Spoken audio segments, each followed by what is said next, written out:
온 땅이여 하나님께 즐거운 소리를 발할지어다. 그 이름의 영광을 찬양하고 영화롭게 찬송할지어다. 아멘. 우리의 마음과 정성과 뜻을 다하여 우리 하나님께 예배드리겠습니다.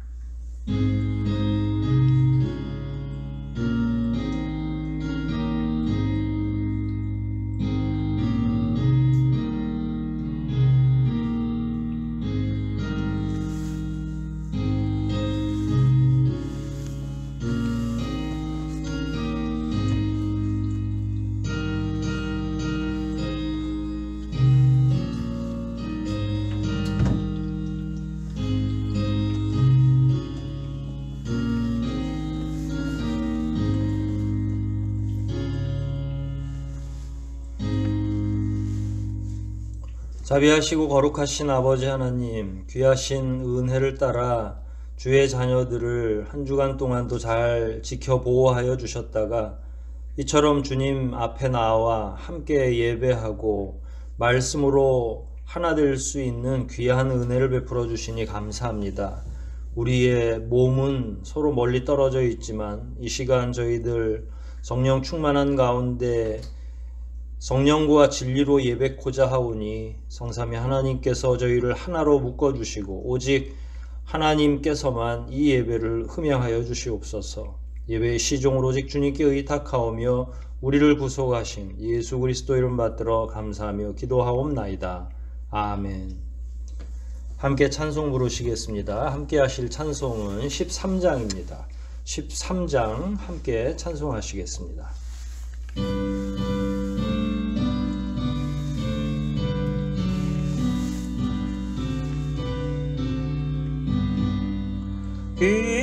기뻐하며 경배하세 영광의 주 하나님.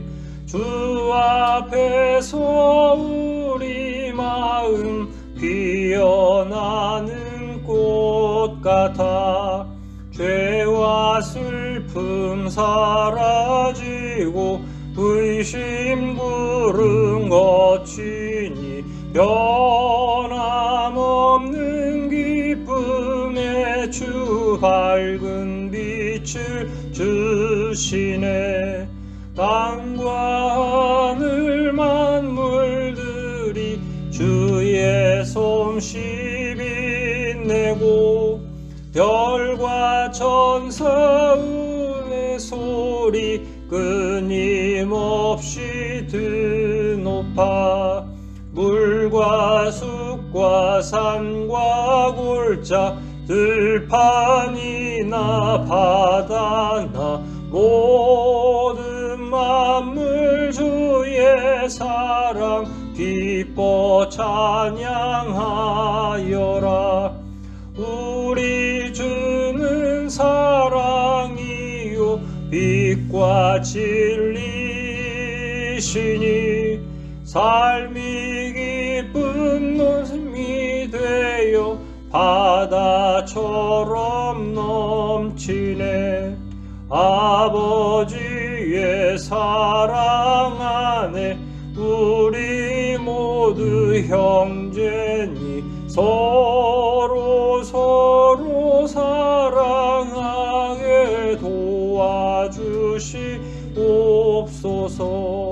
새벽별의 노래 따라 힘찬 찬송 부르니 주의 사랑 우리 되어 한맘 되게 하시네.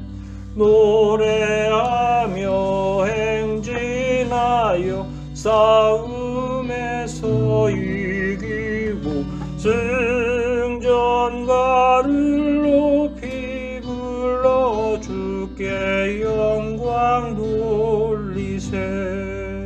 아멘. 이 시간 사도신경 하심으로 우리의 신앙을 고백하겠습니다. 전능하사 천지를 만드신 하나님 아버지를 내가 믿사오며 그 외아들 우리 주 예수 그리스도를 믿사오니 이는 성령으로 잉태하사 동정녀 마리아에게 나시고 본디오 빌라도에게 고난을 받으사 십자가에 못 박혀 죽으시고 장사한 지 사흘 만에 죽은 자 가운데서 다시 살아나시며 하늘에 오르사 전능하신 하나님 우편에 앉아 계시다가 저리로서 산 자와 죽은 자를 심판하러 오시리라. 성령을 믿사오며 거룩한 공회와 성도가 서로 교통하는 것과 죄를 사하여 주시는 것과 몸이 다시 사는 것과 영원히 사는 것을 믿사옵나이다. 아멘. 성시교독하겠습니다. 함께 제공되는 주보를 참고하시면 되겠습니다. 함께 교독할 시편 말씀은 95편 말씀입니다. 시편 95편 말씀 함께 교독합니다. 오라 우리가 여호와께 노래하며 우리 구원의 반석을 향하여 즐거이 부르자. 우리가 감사함으로 그 앞에 나아가며 시로 그를 향하여 즐거이 부르자. 대저 여호와는 크신 하나님이시오. 모든 신 위에 크신 왕이시로다. 땅의 깊은 곳이 그 위에 있으며 산들의 높은 것도 그의 것이로다. 바다가 그의 것이라 그가 마치 잡고 그로 구원이 지으셨도다. 오라 우리가 굽혀 경배하며 우리를 지으신 여호와 앞에 무릎을 꿇자. 대저 저는 우리의 하나님이시오. 우리는 그의 기르신 백성이며 그분의 양이라. 저희가 오늘날 그 음성 듣기를 원하노라. 이르시기를 너희는 무리바에서와 같이 또 광야 마사의 날과 같이 너희 마음을 강팍하게 말지어다. 그때 너희 열조가 나를 시험하며 나를 탐지하고 나의 행사를 보았도다. 내가 40년을 그 세대로 인하여 근심하여 이르기를 너희는 마음이 미혹된 백성이라 내 도를 알지 못한다 하였도다. 그러므로 내가 노하여 맹세하기를 너희는 내 안식에 들어오지 못한다 하였도다. 아멘. 이 시간 우리 함께 기도하실 때 지나간 한 주를 생각하시면서 회개의 기도를, 새로운 한 주를 기대하는 마음으로 간구의 기도 다 함께 드리시겠습니다.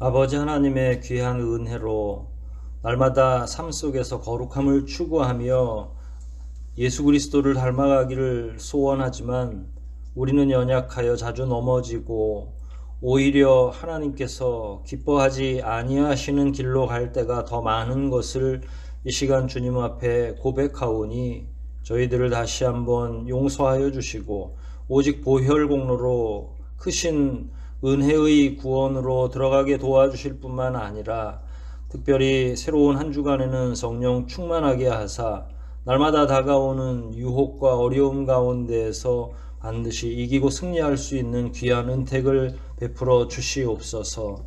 우리의 심령을 좇아 살아갈 때 실패하고 넘어질 수밖에 없지만 오직 성삼위 하나님의 귀한 은총을 입어 힘있게 살아가기를 소원하는 자들마다 승리할 수 있는 은혜가 있는 줄 믿사오니 저희들에게 삼위일체 하나님의 능력을 덧입혀 주시고 특별히 매사에 성령께서 함께하여 주심으로 말미암아 새로운 한 주간에는 늘 승리하며 살아갈 수 있도록 덧입혀 주시고 귀하신 능력으로 함께하여 주시옵소서.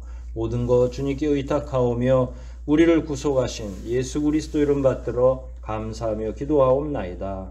아멘. 하늘에 계신 우리 아버지여, 이름이 거룩히 여김을 받으시오며 나라의 마옵시며 뜻이 하늘에서 이룬 것 같이 땅에서도 이루어지이다. 오늘날 우리에게 일용할 양식을 주옵시고 우리가 우리에게 죄 지은 자를 사하여 준 것 같이 우리 죄를 사하여 주옵시고 우리를 시험에 들게 하지 마옵시고 다만 악에서 구하옵소서. 대개 나라와 원세와 영광이 아버지께 영원히 있사옵나이다. 아멘.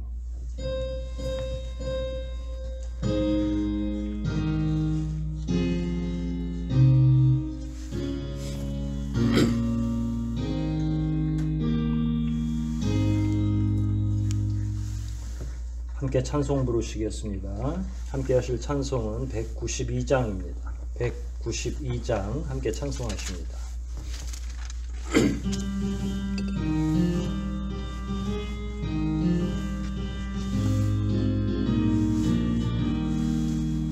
영원히 죽게 될 내 영혼 구하려 주께서 십자가 지셨네.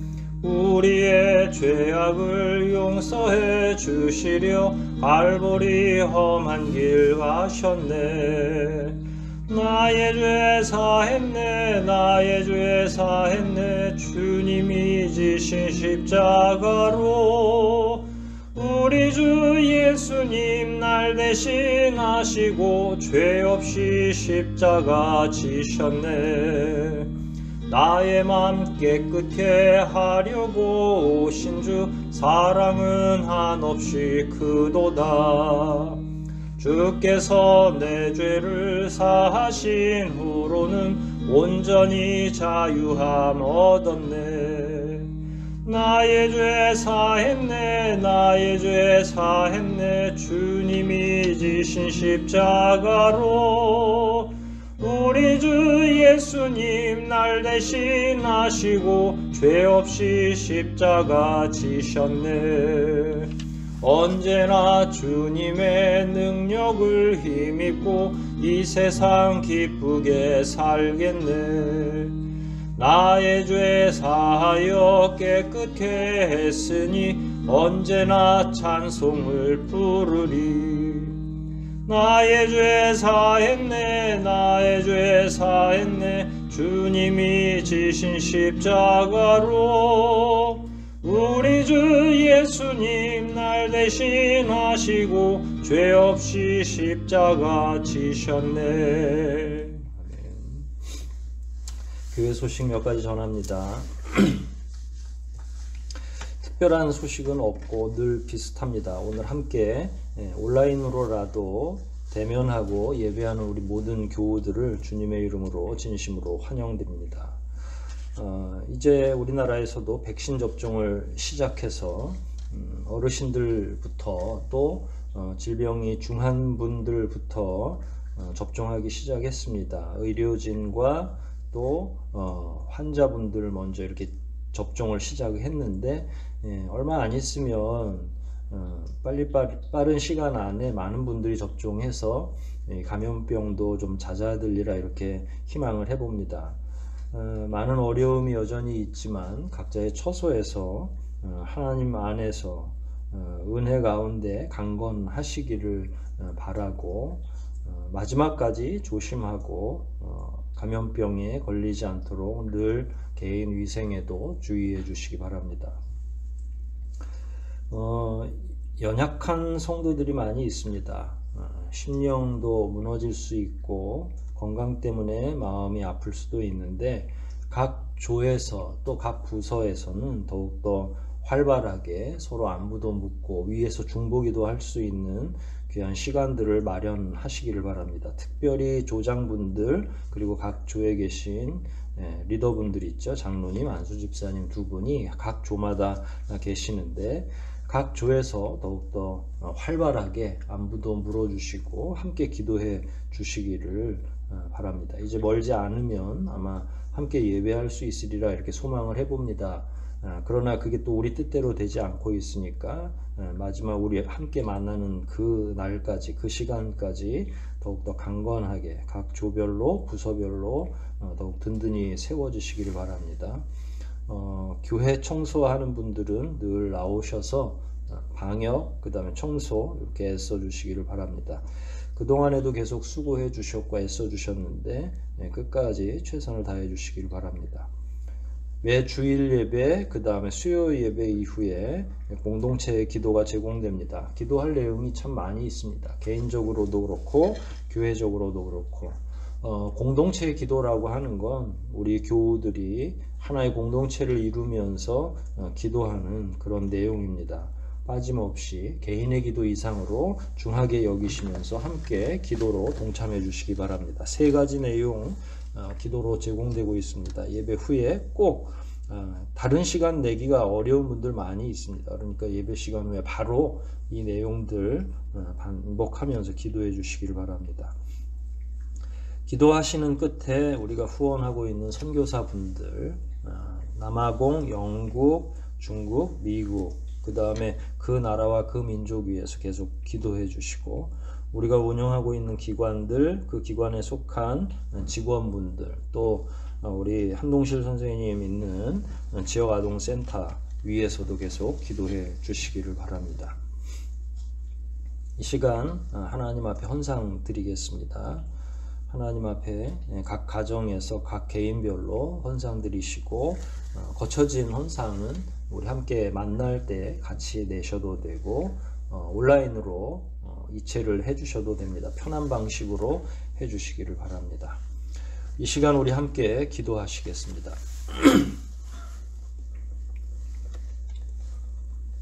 자비하시고 거룩하신 아버지 하나님, 귀한 아버지의 은혜로 지금까지 무탈하게 살아왔고, 이제 저희들이 한 공동체임을 늘 깨달으며 지낼 수 있도록 은혜로 보살펴 주신 것 감사합니다. 이제 이 감염병의 상태도 멀지 않아 종식될 것으로 저희가 희망을 가지고 있지만, 이 또한 우리의 마음대로 되는 것이 아니라 아버지 하나님의 섭리 가운데서 인도되는 줄 압니다. 각별하게 이 나라 그리고 이 민족에게 하나님께서 지혜와 명철과 은혜를 베풀어 주셔서 하루속히 이 모든 어려움들이 지나가고 아버지 앞에 공동체가 함께 모여 예배할 수 있는 은혜를 베풀어 주시옵소서. 그러한 소망을 담아서 이 시간 주님 앞에 헌상을 돌려놓사옵나이다. 11조와 감사의 이 예물, 그리고 마음의 소원을 아뢰는 여러 제목의 헌상들을 주님 앞에 성결하게 내어놓사오니 드리는 손길마다 귀하게 여겨주시고 칭찬하여 주시고 또 그 마음에 더욱 힘을 주시기를 원하옵나이다. 자기의 쓸 것보다 먼저 주님의 것을 구별하여 기꺼이 믿음으로 내어놓사오니 그런 자들 손길을 더욱 복되게 하여 주시고 들어오나 나가나 참된 복으로 덧입혀 주시기를 원하옵나이다. 하늘 창고에 이렇게 성실하게 쌓는 모든 성도들마다 주님께서 한량없는 은혜로 채워주시고 이 땅 살아가는 동안뿐만 아니라 영원한 생명 가운데에서도 귀하게 치우시고 역사하여 주시옵소서. 삶의 현장에서 어려움 당하지 않도록 하나님께서 복되게 하여 주시고 하루하루 성실하게 살아갈 때에 하나님께서 예비하신 먹고 마시는 그 모든 것들이 풍성하게 채워지기를 간절히 소원하옵나이다. 그 가운데 특별히 건강의 문제를 채워주시기를 원하오니 우리 교우들 하나님께서 지금까지 잘 보살펴 주시고 무탈하게 하신 것처럼 앞으로의 남아있는 시간 동안도 건강 잃지 않도록 채워주시고 특별히 그 마음을 위로하여 주시고 하나님 안에서 더욱더 인내와 또한 소망을 가지고 잘 견뎌낼 수 있도록 참된 믿음으로 덧입혀 주시옵소서. 지난해부터 1년 넘게 이 상황이 전개되면서 각 가정의 경제가 어려움에 직면해 있습니다. 하나하나 아버지께서 다 아실 텐데 가정을 주님께서 세워주시고 어려움에 직면한 모든 가정마다 하나님께서 한량없는 자비로 채우시며 일찍이 매 시대마다 하나님께서 놀랍게 역사하셔서 여러 가지 어려운 가운데에서도 하나님의 공급하심을 체험하고 깨달았던 많은 사람들처럼 오늘날 우리 교회 교우들도 여전히 그런 놀라운 일들을 체험할 수 있도록 매 순간마다 함께하여 주시옵소서. 하나님, 이 시간 저희들이 말씀을 통해 함께 교제할 뿐만 아니라 한 가지의 생각으로 성령 안에서 공동체를 이루고자 합니다. 말씀을 들을 때 저희의 심령을 뜨겁게 하여 주시고, 특별히 말씀이 우리 개인의 삶 안에서 역사하실 뿐만 아니라 우리가 속한 가정, 또 우리가 속한 다른 공동체에서도 더욱더 능력을 발휘하는 신앙인의 기본이 될 수 있도록 이 시간도 말씀의 은혜를 덧입혀 주시옵소서. 때로는 말씀을 읽기만 하여도 놀라운 은혜와 힘이 되는 경험을 저희가 할 수 있도록 우리 모두에게 크신 성령의 능력을 더하여 주시고, 저희들이 한 구절 한 구절 살펴볼 때에 그 말씀이 우리의 생각을, 또 우리의 육신과 뼛속 깊이까지 역사하여 주시사 저희들을 말씀이 통치하여 주시고, 그 말씀으로 말미암아 우리뿐만 아니라 우리와 함께 거하는 모든 식구들, 또 주변에 있는 모든 사람들에게까지 참으로 긍정적인 역사를 일으킬 수 있도록 함께하여 주시옵소서. 이 시간도 크신 그리고 놀라운 능력으로 덧입혀 주실 것을 믿사와 우리를 구속하신 예수 그리스도 이름으로 간절히 기도하옵나이다. 아멘.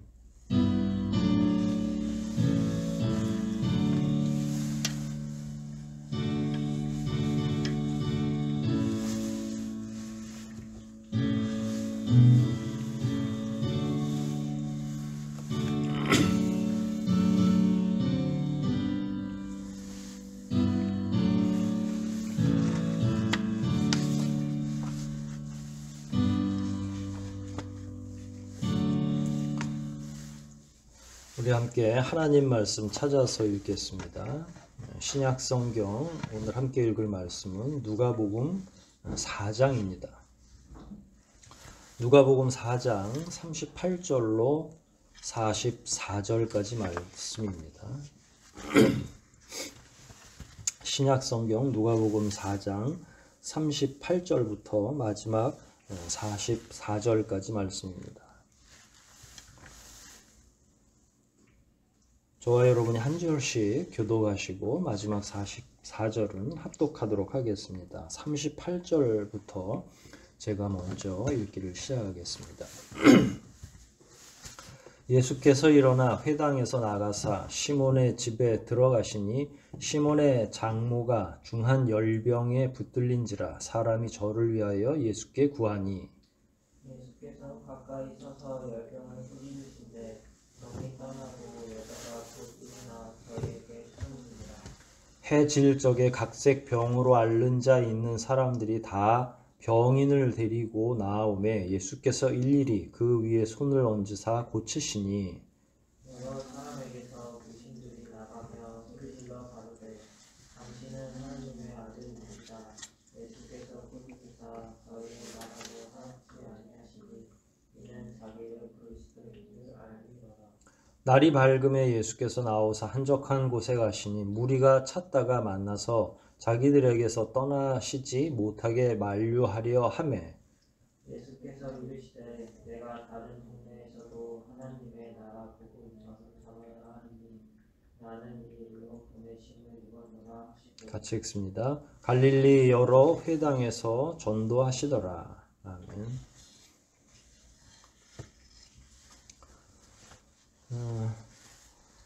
예수님께서 세례 요한에게 세례를 받으시고 이제 공적인 사역을 시작하셨습니다. 공적인 예수님에게 있어서 사적인 일은 없지만 그럼에도 불구하고 성경을 연구하는 학자들은 서른 이후에 인생들의 나이 30 이후의 삶을 공생애라고 표현합니다. 일종의 공적인 삶을 시작하셨다 이런 거죠. 그러나 말씀드린 것처럼 예수님에게 무슨 사적인 일이 또 있겠습니까? 모든 것들이 다 구원을 위해서 이 땅에 오신 다음에 진행되는 것이라서 아무리 어린 시절이라 할지라도 공적인 일이죠. 뭐 예를 들어서 12살 때에 성전에서 다른 랍비들이나 종교 지도자들하고 이렇게 서로 이야기 나누고 예수님의 그 놀라운 지혜가 그 시간에 발현되잖아요. 뭐 그런 것도 다 공적인 일이죠. 예수님이 뭐 사적으로 거기 가실 까닭이 없잖아요. 그런 의미에서 뭐 여하튼 공생애라고 하는 생애가 이제 시작이 됐습니다. 예수님이 사역을 시작했다라고 할 때에 예수님 과연 어떤 사역을 시작하셨을까? 오늘 본문 말씀은 사실은 예수님께서 여러 사역의 장르 가운데 사람들의 질병을 고쳐주시는 내용입니다. 근데 오늘 아무튼 다음 주까지 이 같은 본문을 좀 활용할 텐데 오늘은 사람들을 치유하는 게 무엇인지를 좀 먼저 살펴보고 다음 주에는 본문에 나와 있는 시몬의 장모님 또 다른 각양각색 병들을 가지고 있는 사람들을 치유한 그 내용을 실제로 살피고 오늘은 전체 내용을 한번 이렇게 훑으면서 사람들을 치유하는 게 무엇인지를 한번 먼저 공부하려고 합니다. 좀 넓은 측면에서요. 그래서 한번 오늘 좀 더 주의 깊게 귀를 기울여 주시기를 바라고요. 다시 돌아와서 예수님이 사역을 시작하셨다라고 할 때 과연 어떤 사역인가라고 하는 거예요. 이건 사실 어리석은 질문에 속합니다. 왜냐하면 예수님이 이 땅에 오셔서 하시려고 하는 일은 딱 하나밖에 없죠. 그게 뭡니까? 인생들을 구원하는 구원 사역입니다. 구원 사역의 핵심은 성경에도 다 기록이 되어 있는데 여러 가지로 이야기할 수 있지만 오늘 본문을 유심히 읽어보시면 예수님이 이 땅에 오셔서 특별히 공생애라고 하는 새로운 전환을 맞이하신 뒤에는 끊임없이 뭔가를 증거하고 전파하러 다니셨죠. 43절입니다. 사람들이 예수님을 다른 곳으로 가지 못하게 하니까 예수님이 조금 미안해 하시면서 거절하고 이 말씀을 하시는데 예수께서 이르시되 내가 다른 동네에서도 하고 뒤에 나오는 내용이 이제 예수님의 사역의 핵심이라고 할 수 있죠. 그게 뭡니까? 하나님의 나라 복음을 전하여야 한다. 하나님 나라의 복음, 하나님 나라를 한자로 이렇게 요약하면 천국이죠. 세례 요한도 사역을 시작하면서 뭐라고 외쳤습니까? 천국이 가까웠느니라 회개해라 라고 이야기했죠. 또 예수님도 세례를 받으시고 나서 일성이 뭐였냐면 회개하라 천국이 가까웠느니라 라고 말씀하시죠. 메시지의 가장 중심적인 내용이 바로 뭐냐면 천국에 관한 이야기라는 거예요. 그리고 그게 결국은 구원사역의 핵심이 되는 거죠. 구원을 하시되 다른 이야기를 하러 다니시는 게 아니라 오직 하나님의 나라의 복음, 뭐 이거는 좀 더 다양한 소주제로 나뉠 수가 있겠죠. 하나님 나라의 복음을 이야기할 때 이런저런 신학적인 내용들을 그 안에 포함시킬 수 있지만 단순하게 생각하면 예수 그리스도를 구주로 인정하고 믿고 구원 얻는 이런 일련의 과정을 다 포함한다고 생각하시면 됩니다.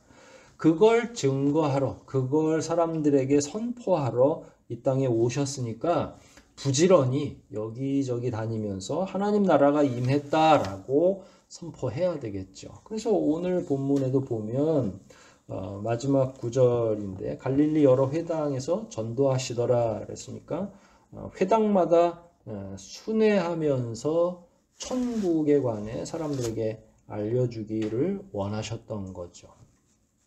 물론 나중에는 이제 회당에서도 배척을 당하시고 광야나 길거리나 시장 바닥에서 예수님이 이제 복음을 증거하는 그런 일들이 더 잦아지시겠죠. 그러나 초창기 초기에는 사람들이 말씀을 편하게 증거하고 토론하고 할 수 있는 회당에서 복음을 증거하기 시작했고, 그 복음의 핵심은 43절에 나와 있는 것처럼 하나님의 나라의 복음, 구원의 내용, 이런 것들이라고 요약해 낼 수 있죠.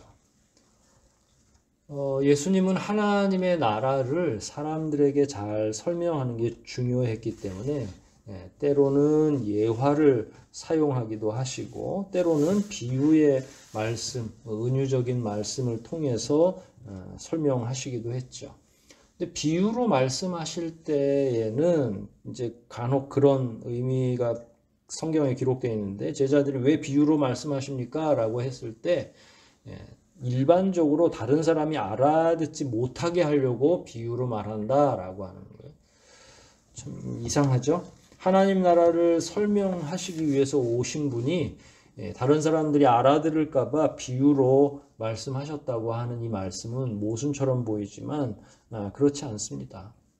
이 말씀에 대해서 더 명확하게 이해하기 위해서는 참된 신앙이 있어야 되는데, 믿음도 없이 그냥 말씀만 겉으로 이해하는 척하고 자기가 가지고 있는 지식으로 이해하는 것을 방지하기 위해서 예수 그리스도의 완전한 설명을 요하는 비유로 전달을 하신 거죠. 그래서 꼭 비유로 말씀하신 다음에는 제자들만 따로 불러서 어떻게 하셨어요? 그 비유를 해설해 주시죠. 진짜 의미가 무엇인지.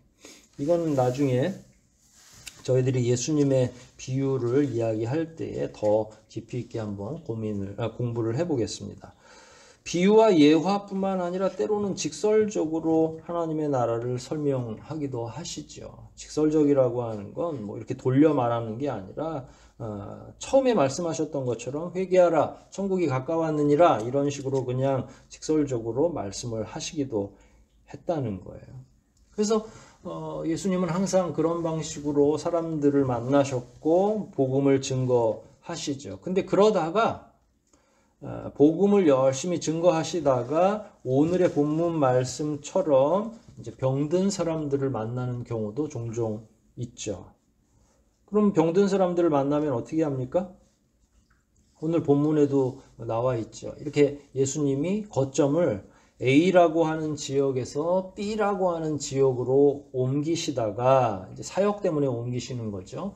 그 가운데 이제 병자를 만나거나 누군가를 치료해야 될 상황에 직면하면 예수님은 사람들을 치료해 주신다. 뭐 어려운 내용도 아니고 너무나 당연한 일일 수도 있죠.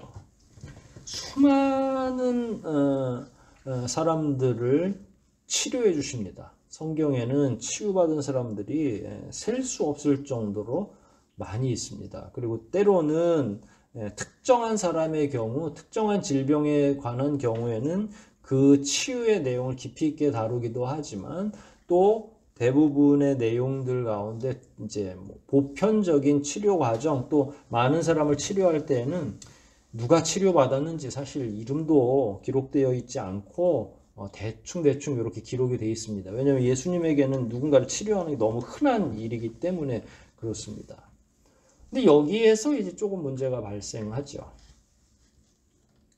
그 문제는 아주 특별한 문제는 아니고 그런 질문이 가능합니다. 예수님 도대체 이 땅에 왜 오신 걸까? 오늘 본문 처음 해설을 하기 시작했을 때 예수님이 오신 까닭은 뭐냐면 구원이었고, 예수님의 공적인 사역에 있어서 핵심은, 그 구원 사역의 핵심은 뭐냐면 천국을 말씀해 주시는 것, 설명해 주시는 것이라고 이야기를 했습니다. 그런데 예수님이 움직이시면서 만나는 사람들에게 베풀었던 내용들은 물론 천국과 관련된 다양한 은유적인 혹은 직설적인 내용들도 많지만, 한편으로는 사람들을 치유하는 것도 엄청나게 많거든요. 본문 중심에 특히 A 본문에서 C 본문으로 갈 때 그 사이에 B라고 하는 치료의 과정이 또 기록이 돼 있어요. 그러니까 굉장히 흔한 일이 된 거죠. 그래서 심지어 어떤 학자들은 예수님의 이 치유하는 과정 하나를 예수님의 사역 가운데 매우 중대한 사역이라고 말하기도 합니다. 우리 교회에서도 몇 번 이야기를 했습니다만은 예수님의 사역을 3대 사역으로 나누기도 하죠. 신학자들이 다 그렇게 이야기한 겁니다. 예수님이 직접 말씀하신 건 아니고요. 3대 사역이라고 하는 건 설교, 또 가르침, 그리고 오늘 나와 있는 우리가 지금 다루고 있는 치유. 그러니까 설교를 영어로는 preaching이라고 하고요. 가르침을 teaching이라고 합니다. 그리고 치유를 힐링이라고 하죠. 그러니까 설교 사역, 가르침 사역, 치유 사역 이렇게 오늘날의 학자들이 예수님이 하셨던 일들을 조금 분류해 가지고 열심히 정리를 해 봤더니 설교가 있고 가르침이 있고 치유하는 게 있다는 거예요. 그러니까 사역이 3가지 방향으로 갈라진다는 이야기죠. 저도 신학을 처음 했을 때 어릴 때에는 선배 신학자들이 이렇게 나누어 놨으니까 그런 줄 알았어요. 그래서 그렇게 설명도 하고 우리 교우들에게도 그렇게 이야기를 했었죠. 그런데 오늘날에는 저는 그렇게 나누기가 굉장히 어렵겠다라는 생각을 더 많이 합니다. 왜냐하면 예수님 당시에는 설교나 가르침에 다른 경계가 없었다, 분명히. 예수님께서 늘 그렇지만 지금 얘기하는 건 설교다, 얘들아 설교 잘 들어라 라고 하시지 않아요.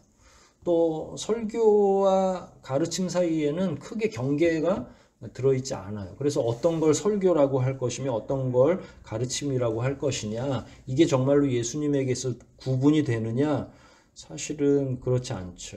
산상수훈 그랬을 때 훈자는 교훈한다라는 말이거든요. 그러니까 이건 설교하고는 좀 다른 장르죠. 저는 오히려 대부분이 가르침에 해당된다. 선포는 맞고 그걸 우리 입장에서, 오늘날의 목회자 입장에서는 설교라는 말로 정리되지만 주님에게 있어서는 그렇지 않을 것이라고 생각합니다. 왜냐하면 주님은 사람들에게 주로 어떻게 인식되었냐면 랍비라고 인식이 됐어요. 당시의 사람들에게는. 그리고 당시에는 뭐 설교자라고 하는 직함이나 혹은 직분이 따로 있었던 건 아니죠. 왜냐면 랍비들이 다 그 일들을 했으니까. 제사장은 제사를 드리는 거고요. 그 다음에 서기관들은 성경을 필사하다가 연구하는 집단이 된 거고요. 랍비는 성경뿐만 아니라 모세오경뿐만 아니라 다양한 교훈들, 장로의 유전들을 사람들에게 잘 해석하고 해설해주는 역할을 했는데, 예수님 당시의 사람들은 예수님을 일컬어서 랍비어라고 말할 때가 굉장히 많았다는 거예요. 랍비는 설교하는 자는 아니죠. 그러니까 오늘날의 기준으로 보면 그걸 설교라고 자꾸 이야기하는데 그렇지 않을 거라는 거예요. 그래서 본래 설교가 아닌 가르침, 그래서 뭐 설교 따로 가르침 따로 이렇게 분류하는 것 자체가 굉장히 무의미한데, 그렇다고 하면 그걸 다 섞어서, 그렇다고 오늘날 우리가 구분하는 것처럼 딱 설교라고 하기는 어려우니까 예수님은 교훈하셨던 거예요. 가르쳤던 거죠. 사실 이런 범주들은 우리 편의를 위해서 나눈 거죠. 예수님이 무슨 설교 내지는 가르침 따로 규정해서 이 땅에 오신 게 아니라 우리가 편하게 그걸 좀 신학적으로 구분하기 위해서 우리의 편의를 위해서 나눈 것일 뿐, 사실은 성경에는 따로 그렇게 구분해 주지 않습니다. 성경의 핵심 주제는 구원이죠. 그걸 상황이나 현실, 백성들이 처한 상황이나 현실에 따라서 그냥 가르치시는 거죠. 뭐 오늘날처럼 예배를 드리면서 설교자가 따로 있어 설교를 하고 하셨던 것이 아니라 그냥 교훈해 주는 거죠. 설교나 가르침이 따로 있는 게 아니라 그냥 가르치셨다라는 거예요. 치유는 별개입니다. 치유는 예수 그리스도의 본질적 사역에 저는 속하지 않는다고 생각을 해요. 그럼에도 불구하고 치유가 엄청나게 많죠. 사역의 한 분야가 아니다 이렇게 이야기한 거고요. 뭐 달리 생각하셔도 상관없습니다. 그게 뭐 우리의 구원을 가능하게 하거나 불가능하게 하거나 하는 핵심적인 주제는 아니니까요. 반대로 이렇게 생각해 보시면 돼요. 예수님은 우리의 육체적 질병을 고치러 오신 분은 아니다. 우리의 영적인 부분, 영적인 생명을 구원하러 오신 거지 육체적 질병을 고치러 오신 건 아니다. 명확하게 보면. 그럼에도 불구하고 고쳐주셨어요. 그거는 이제 조금 이따가 한번 얘기를 해볼 참이고요. 왜 질병을 고치는 게 그렇게 중요하지 않을까 이렇게 되돌이켜 보면 어차피 이 세상은 우리에게 있어서 매우 한정적인 세상이죠. 육체의 불편이 있고 고통이 있긴 하지만 그게 그렇게 중하지 않습니다. 만약 예수님이 사람들에게 구원을 베푸시는 이 모든 과정 가운데 치유의 사역이 하나의 사역의 한 장르로만 계속 지속적으로 남아 있었어야 된다 그러면 제자들에게 복음을 전하는 것뿐만 아니라 비등하게 예수님이 행하셨던 것처럼 사람들을 계속 치유하는, 그리고 오늘날까지도 계속 그게 아까 설교와 가르침과 치유라고 하는 세 가지 예수님의 사역이 있다고 했으면 교회가 원래 그런 식으로 전수받아야 되는데 실제로 그렇지 않다는 얘기예요. 오늘날 개혁교회에서는 치유 그렇게 중요하게 생각하지 않거든요. 예배 중에 제가 병자들을 막 이렇게 세우고 하지 않잖아요. 제가 웬만하면 사람 몸에 손을 안 대요. 안수하거나 하지 않습니다. 물론 제가 병원이나 이렇게 신방 가가지고 그분의 손을 잡거나 제가 발을 잡고 기도하는 경우도 꽤 많이 있는데 그건 어떻게 보면 저의 친숙함의 표현이지 제가 능력이 있어서 그 능력을 막 발휘하는 방식으로 안수를 하는 건 아닙니다. 그런 의미에서 우리는 치유를 그렇게 중요하게 여기진 않죠. 말씀드린 것처럼 우리는 영원한 생명, 영원한 세상, 영원한 세계, 하나님의 나라 이런 주제의 중심에 있기 때문에 이 땅에서 다소 불편하고 연약함은 그냥 양약이나 혹은 뭐 한방을 통해서 다스리고 때로는 뭐 수술하기도 하고 뭐 낫지 않을 때도 많이 있죠. 근데 다시 이제 예수님께로 돌아가면 그게 사역의 매우 핵심적인 내용은 아닌데 문제는 예수님이 너무 많은 사람을 고쳐주셨다는 거예요. 당대에. 도대체 이게 뭔가 사역의 한 분야는 아니라고 했는데 설교하고 가르치는 것보다 때로는 사람을 고쳐주는 게 너무 많은 경우가 있으니까 뭔가 앞뒤가 안 맞는 거죠. 차라리 그냥 치유도 하나의 사역의 장르라고 하는 게 훨씬 더 합리적으로 보일 수도 있죠. 왜 예수님은 그렇게 오해를 살 만큼 많은 사람을 고쳐주셨을까 하는 거예요. 저는 단순하게 생각합니다. 주님에게 있어서 인자와 자비가 가득하시기 때문에. 그래서 예수님께서는 병자들이나 가난한 자들을 외면하지 않으신 거예요. 병자들뿐만 아니라 또 누구와 어울리셨어요? 이제 가난한 자들. 그럼 이제 구제도 하나의 예수님의 사역의 장르라고 생각하죠. 구제도 하고 치유도 할 수 있습니다. 그러나 그걸 위해서 오셨던 건 아니죠. 예수님은 너무 많은 사람을 고쳐주신 까닭에 치유 사역이라고 하는 예수님에게 있어서 이 치유가 매우 중요한 것으로 오해할 만큼 예수님에게 오는 거의 모든 병자들을 다 고쳐주시죠. 성경을 읽다 보면 고치기 어려운 질병들, 예를 들어서 문둥병, 오늘날로 말하면 한센시병이죠. 그 다음에 뭐 혈루증이나 이렇게 불치병이나 난치병들 이런 것들까지도 다 고쳐주시죠. 또 때로는 죽은 자도 살려내십니다. 놀라운 역사죠. 그러나 말씀드린 것처럼 제가 언젠가 한번 말씀을 드렸는데 죽은 자를 살려내면 그 사람은 한 번 더 죽음을 경험하게 되죠. 육체적으로 두 번 죽는 거나 마찬가지예요. 그게 꼭 기쁘다고만 할 수 없죠. 죽음이 인간에게 있어서 매우 두려운 일인데 살아나는 것 자체는 굉장히 복된 일이지만 그렇다고 해서 육체가 영원히 사는 건 아니잖아요. 이 땅에서는 한 번 반드시 죽도록 되어 있고 영이 영원히 사는 거니까 아무리 예수님께서 특별하게 살려주시고 고쳐주신다 하더라도 이 땅에서 계속 될 것이 아니라는 사실을 좀 기억할 필요가 있죠. 그런 면에서 치유가 주님의 이 땅에 오신 사람들을 치료하는 그 행위 자체가 이 땅에 오신 목적은 아니다. 조금 전에 말씀드린 것처럼 구제하는 일도 사실 유사하게 볼 수 있죠. 그러나 구제를 예수님의 4대 사역으로 인정하진 않거든요.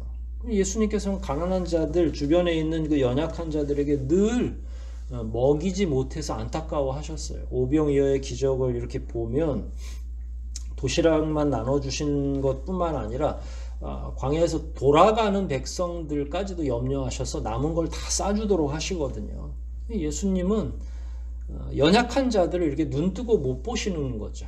영적인 구원을 위해서 오셨지만 육체의 필요를 외면하지 않는 거예요.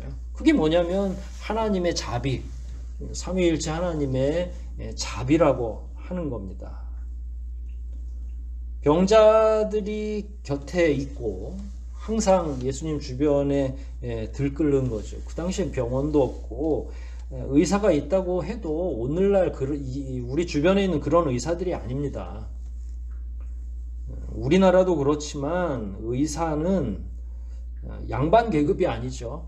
서양도 마찬가지입니다. 노예 가운데 의사가 있어요. 우리가 지금 누가복음을 메인 텍스트로 해서 공부를 하는데 누가도 의사라고 그러죠. 그런데 누가가 노예 출신이라고 합니다. 다 대부분 학자들이. 언제 이 사람들이 오늘날처럼 이렇게 부요를 누리면서 떵떵거리고 살아가는지는 모르겠지만 예전에는 그 의사들이 그렇게 전문적 지식이나 사람들을 수술하고 뭐하고 막 죽어가는 사람들을 고쳐낼 수 있고 이런 게 아니라 굉장히 형식적인 상황이었어요. 그러니까 예수님이 가셨을 때 얼마나 많은 환자가 있었겠습니까? 아주 작은 질병부터 해서 고치기 어려운 혈루증을 앓던 여인은 12년 동안 그 병을 앓았다고 하잖아요. 12년 동안 그렇게 끊임없이 여러 사람들을 찾아다녔지만 좋다는 약은 다 먹어봤지만 낫지 않는 거예요. 그게 그 당시 형편이었습니다. 그런데 그런 사람이 왔을 때 예수님에게 왔을 때 예수님이 그걸 나는 이 땅에 복음을 증거하러 왔으니까 시간이 없다.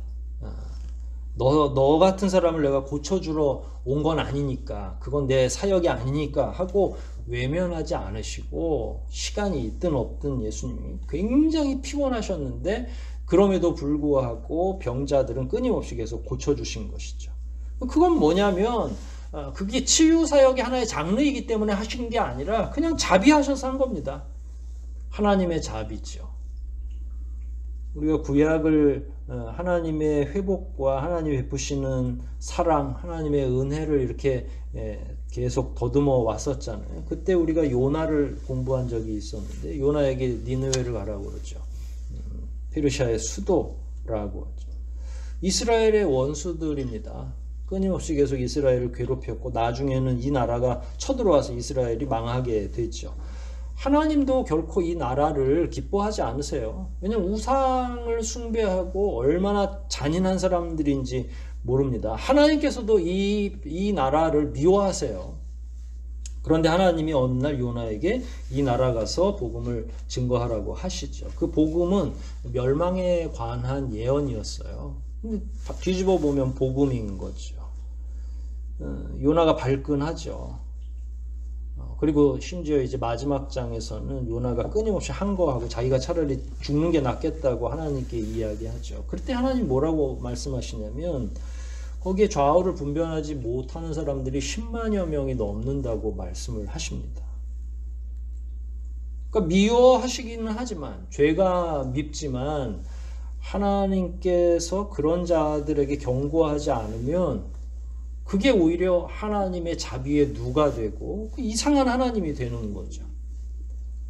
하나님이 당연히 우상을 숭배하는 걸 그렇게 미워하시긴 하지만 그럼에도 불구하고 뭐가 뭔지 모르고 살아가는 많은 사람들에게 경고의 메시지 한번 보내지 않고 거기를 막 폭파시켜 버린다면 그게 하나님의 자비를 더 손상시킨다는 거예요. 사실 쉬운 내용인데 제가 조금 어렵게 이야기하는 것 같아요. 소돔과 고모라에서도 하나님이 그 사람들을 심판하시기 직전에 천사들을 보내시죠. 그래서 구원을 하려고 어떻게 해서든지 한 영혼이라도 구원하려고 보냈는데 안 듣는 거예요. 사람들이 귀를 막고. 그건 그 사람들의 몫이고 천사를 보내는 건 하나님의 몫인 거죠. 소돔과 고모라가 그렇게 끔찍하게 더럽고 추악했음에도 불구하고 혹시라도 한 영혼이라도 구원할 수 있다면 기꺼이 하나님은 보낸다는 거예요. 복음 증거하는 거나 치료하는 것도 유사합니다. 예수님이 이 땅에 오신 목적, 가장 중요한 사명, 이건 명확하지만 그럼에도 불구하고 치료하는 행위도 하시는 거죠. 예수님께서 오늘 본문을 다시 보면 예수님께서 최고의 사명은 뭐냐면 복음을 증거하는 거죠. 그러나 말씀들을 이렇게 살펴보면 복음을 증거하는 것도 많은데 병자들이 더 많은 거죠. 심지어 어떤 사람들은 설교를 듣지 않고도 고침을 받아요. 예수 그리스도의 교훈에 귀 기울이지 않고도. 그럼 우리 입장에서는 굉장히 약오르겠죠. 우리는 기도해도 안 고쳐주실 때가 많은데 어떤 자들은 예수님이 복음도 안 듣고 그냥 고치고 그냥 다른 곳으로 도망가 버리는 사람도 많거든요. 문둥병도 마찬가지죠. 문둥병자 10명을 고쳤는데 하나만 주님께 감사하다고 오고 나머지는 다 도망가 버리죠. 여러분 이런 생각을 해보십시오. 병자들이 굉장히 많은데 예수님이 이건 내 본질적인 사역이 아니니까 라고 피하실 수가 없죠. 심지어 예수님이 능력이나 없으시면 모르겠는데 고칠 수 있는 능력이 명확히 있는 걸 본인도 알고 계시고 사람들도 다 알고 있죠. 사명이 아니니까 나 몰라라 하고 도망가실 수가 없잖아요. 그 다음에 말씀을 안 들었다고 해서 너는 내 설교를 안 들었으니까 치료하지 않을 거야 라고 말씀하시는 것 자체가 위대하신 하나님, 자비로우신 하나님과는 안 맞는 거예요, 오히려. 그러니까 예수님은 누가 오든지 어떤 종류의 병자가 오든지 그 사람이 뭐 예수님을 구주로 믿든지 안 믿든지 상관하지 않고 대부분의 질병이 있는 자들은 다 고쳐주시는 거죠. 이동하실 때마다 이런 자들이 있는 거예요. 언제든 병든 자들은 예수님이 최선을 다해서 치료해 주신 거죠. 그럼에도 불구하고 그건 핵심 사역이 아니라고 제가 끊임없이 얘기하는 겁니다. 왜냐하면 그게 핵심 사역이었으면 그걸 통해서 예수님이 전도하시거나 복음을 증거하는 수단으로 굉장히 많이 사용하실 수 있었는데 한 번도 그걸 연결하지 않으시거든요. 오늘날 교회들이 전도를 할 때 연약한 사람들한테 전도를 하는 방식으로 빵을 나눠주는 경우가 있습니다. 이 빵은 그냥 먹는 빵뿐만 아니라 다 포괄적인 거예요. 뭔가 필요가 이게 이제 어떤 필요를 요구하는 사람들이 많이 있을 때 교회에서 돈도 나눠줄 수 있고 빵도 나눠줄 수 있고 또 저희도 뭐 공부방 운영했었죠. 그럴 때 전제 조건이 있어요.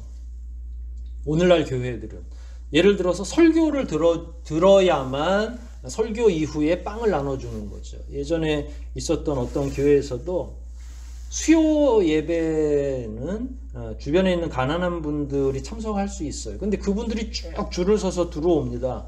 들어와서 뭘 하냐면 나중에 설교가 다 끝나고 나갈 때 500원짜리 하나씩은 다 나눠 드리죠. 지금 생각하면 참 나쁘끄러운 일이죠. 설교를 들어야만 빵을 나눠주는 게 맞나? 왜냐하면 예수님은 한 번도 그걸 요구하지 않으셨어요. 방금 전에 말씀드린 것처럼 만일 그게 중요한 사역이고 그게 복음 전파의 수단이라면 예수님은 당연히 오늘날 교회들이 하는 방식으로 하셨겠죠. 얘들아 다 모여봐. 내가 고쳐줄게.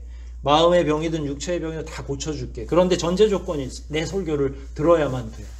내 가르침을 명확히 듣고 실천하면 다 나을 거야. 이렇게 하지 않아요. 빵 먼저 주시는 분이에요. 심지어 그 이후는 물어보지도 않으시죠. 저는 이런 내용을 묵상하면서 그래서 우리가 모든 종류의 기도가 가능한 거구나 라고 뜬금없죠. 갑자기 기도 얘기가 나오니까. 사실 기도나 치유나 저는 똑같다고 생각해요. 유사한 내용입니다. 원래 본질적으로 기도를 파고 들어가면 예수님께서 이렇게 기도하라 라고 하시죠. 그래서 주기도문도 가르쳐 주시고 또 무엇을 먹을지 무엇을 마실지 무엇을 입을지 그걸로 고민하고 기도하라고 했습니까? 하지 말라고 하셨습니까? 하지 말라고 했죠. 그런데 사실 우리의 기도의 대부분의 내용은 뭐예요? 되짚어보면 뭐예요? 먹고 마시는 거죠. 심지어 아프지 않게 해달라고 기도하죠. 원래 예수님은 기도할 때의 핵심적인 주제는 그의 나라와 그의 의를 구하라 라고 분명히 말씀하셨어요. 그래서 우리는 아침마다 또 점심에 혹은 잠들기 전에 꼭 무슨 기도를 해요? 무엇을 먹을지 무엇을 마실지를 기도하죠. 그의 나라와 그의 의를 구하는 기도는 잘 안 합니다. 너무 위대한 기도라서 그거는 목사님만 하는 줄 우리가 알고 있죠. 그럼 우리 기도는 대충 어떤 내용입니까? 아이들이 아프면 여러분 의연하게 이딴 기도는 하지 않아도 돼. 왜냐하면 우리는 그의 나라와 그의 의를 구하면 되니까. 이런 부모가 있어요. 아이가 열이 나면 열 내려 달라고 차라리 나한테 열을 주시라고. 우리의 기도의 내용으로 들어가면 별 유치한 기도들이 다 있습니다. 심지어 주님이 하지 말라고 하셨는데도 원래는 십자가 보혈로 우리를 구원해 주셨고 우리는 그걸 알고 있기 때문에 그의 나라가 속히 도래하기를 기도해야 하는 포괄적으로 가장 올바른 핵심이 있어요. 그러나 실제 우리의 삶의 현장, 우리의 기도의 내용은 사소하기 그지 없죠. 그런데 예수님이 이런 기도를 중보하십니다. 전달해 주신다는 이야기예요. 너무 사소한 기도이기 때문에 외면하는 게 아니라 아까 말씀드린 것처럼 그 내용하고 똑같습니다. 예수님께서 거대한 구원 사역을 이루시기 위해서 이 땅에 오셨지만 그 구원 계획으로 이 땅에 오셔서 사역을 하신 건 맞지만 우리가 드리는 이런 사소한 기도도 외면하지 않으시는 거예요. 왜냐하면 자비하신 하나님께서 이런 모든 것들을 용납하시기 때문에 그렇습니다. 본질적으로 보면 설교해야 하니까, 설교가 가장 중요하니까 병든 자를 쫓아내시는 것이 아니라 그들이 급한 상황이니까 먼저 치유하시기도 하고 설교를 다소 못하더라도 회복을 시켜주시는 거죠. 그게 누구의 방식이냐면 그게 예수 그리스도의 자비이고 삼위일체 하나님의 본심인 거죠. 우리는 본질적인 게 중요할 때 자꾸 부수적인 거를 무시하고 안 하려고 하지만 하나님께서는 기꺼이 본질적인 게 중요하긴 하지만 우리가 중요하게 여기는 하찮은 거라도 귀 기울여 주시고 그걸 위해서 기꺼이 본질적인 걸 잠시 뒤로 미루는 거죠. 우리가 삶의 현장에서 만나는 예수 그리스도가 바로 이런 분이에요. 어미하시고 두려운 그런 분이 아니라 예수 그리스도는 이 세상에 오신 당신 스스로의 사명을 그 목적을 너무나 명확히 알고 계시지만 그럼에도 불구하고 우리 사사로운 기도와 필요를 외면하지 않으시는 거죠. 그건 바로 우리의 필요를 채우시고 도우시는 자비하신 삼위일체 하나님의 한 분이시기 때문에 그렇습니다.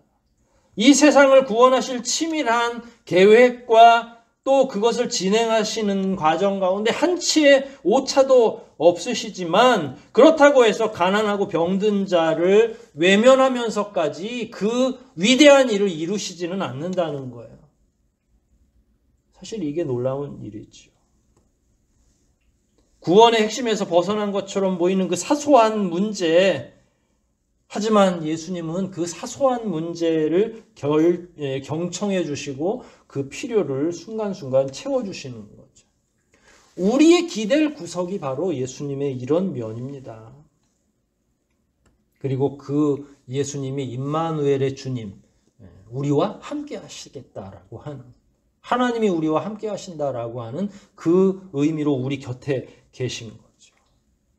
이제 뭐만 남았냐면 그런 주님과 날마다 동행하는 것만 남은 거죠.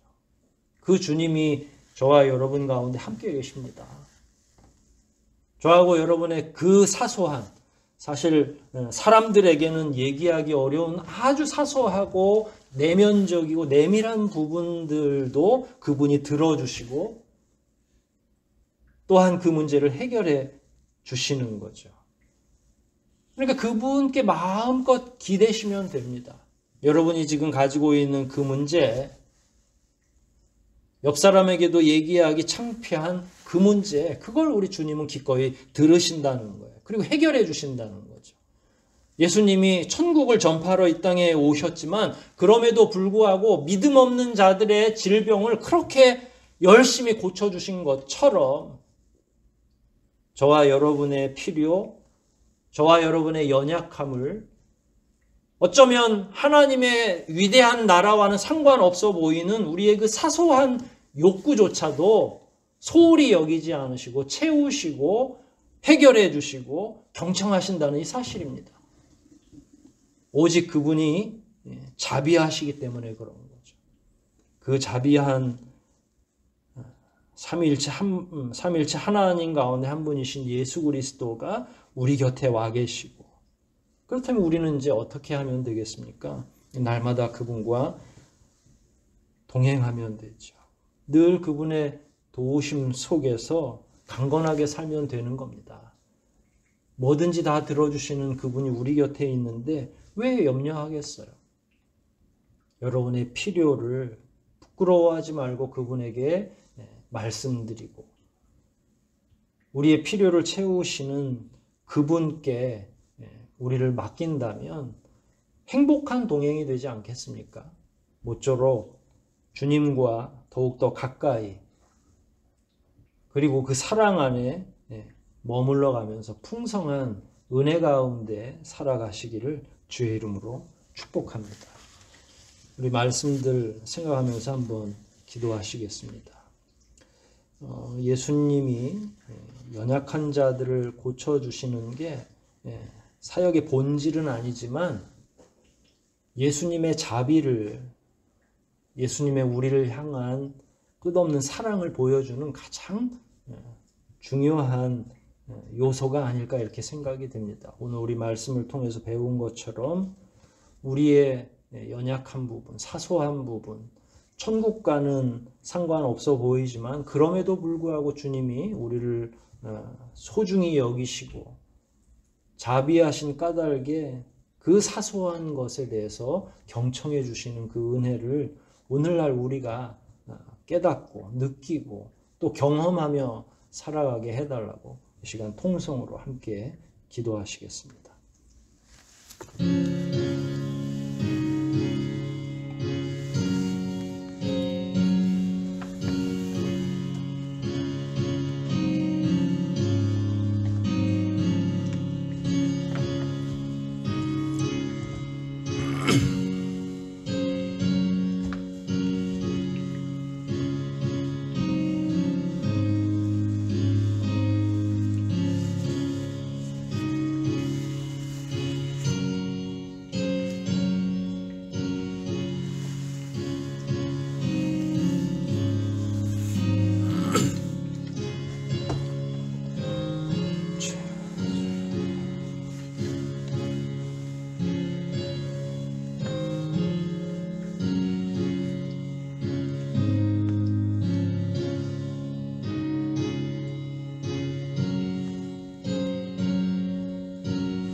하나님 아버지, 이 시간 저희들이 삼위일체 하나님이 얼마나 우리를 사랑하고 계신지, 얼마나 자비하심으로 우리를 대해 주시는지를 배웠습니다. 특별히 예수 그리스도께서 이 땅에 천국을 전파하러 오시고, 그것이 가장 중요하고 핵심적인 내용이지만 그럼에도 불구하고 많은 병자들을 치유하신 것을 통해 저희들의 그 사소한 문제들을 주님 앞에 정직하게 내어놓을 때에 우리 역시 하나님의 그 자비로, 예수 그리스도의 경청해 주시는 그 은혜로 해결되고, 그것이 믿음의 본질은 아니지만 그걸 사소하게 여기지 않고 소홀히 여기지 않으시는 주님의 귀한 은혜를 공부하게 됩니다. 저희들의 연약함, 또 저희들의 무지로 인해 드려지는 기도조차도 때로는 귀하게 여겨주시고, 또 우리의 그 연약함을 아뢰을 때마다 하나님께서 능력으로 응답해 주시는 이 관계를 저희들이 배워나가고 있습니다.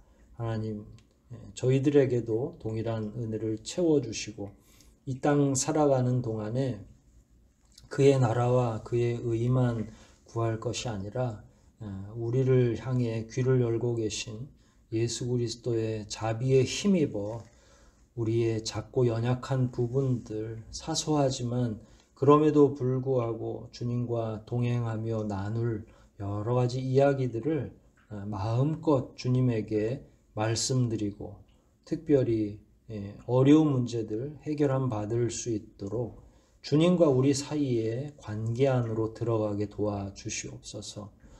그저 남처럼 대하는 것이 아니라 우리와 동행해 주시고 동거할 수 있는 귀한 은혜를 우리에게 베풀어 주시고, 그런 자들에게 주어지는 해결의 특권, 또 평안의 특권을 우리 교우들이 다 받아 누리며 살아가게 도와주시옵소서. 모든 것 주님께 의탁하오며 우리를 구속하신 예수 그리스도 이름 받들어 감사하며 기도하옵나이다. 아멘. 찬송 한 장 함께 부르시겠습니다. 482장입니다. 482장 함께 찬송하십니다.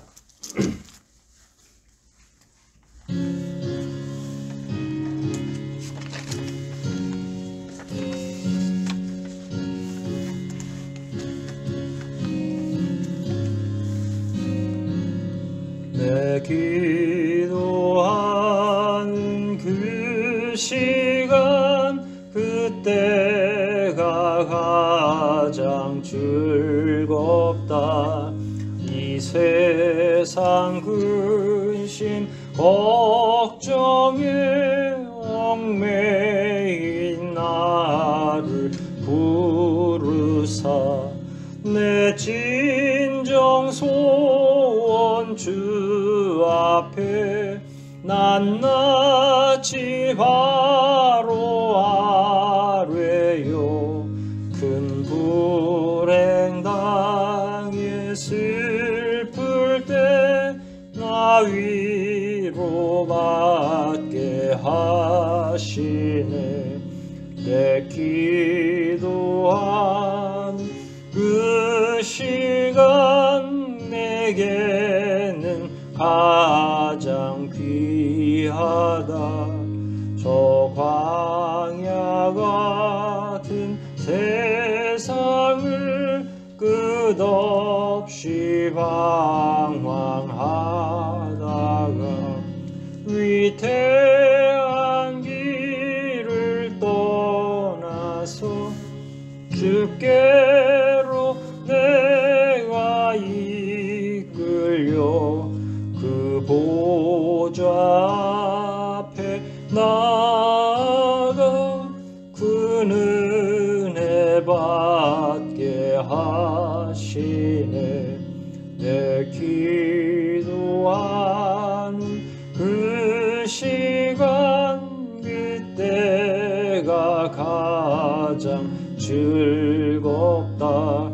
이때껏 지은 큰 죄로 내 마음 설고 아파도 참마음으로 뉘우쳐 다 숨김없이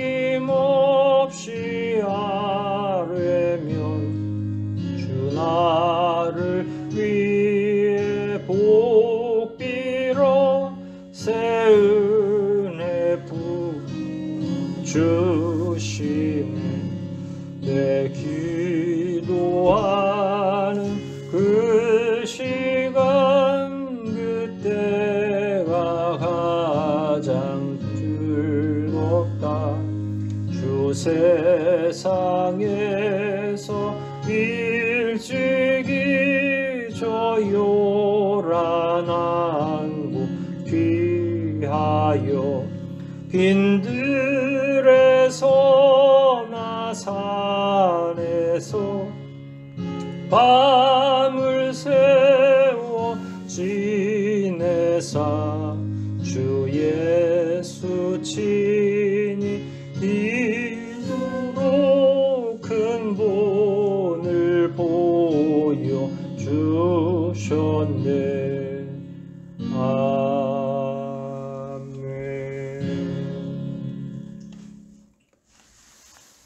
구주 예수 그리스도의 은혜와 하나님 아버지의 무한하신 사랑과 교제케 하시는 성령님의 강화 감동 교통하심이 주님 안에서 오직 주님과의 동행을 감사히 여기며 더욱더 가까이 다가가고 주님 안에서 모든 것들을 주님과 의논하며 살기를 소원하는 주의 사랑하는 모든 자녀들과 그 가정과 속한 사업장과 이 교회와 그리고 하나님께서 특별히 사랑하시는 이 나라와 이 민족 위에 지금부터 영원토록 함께 있어지이다. 아멘.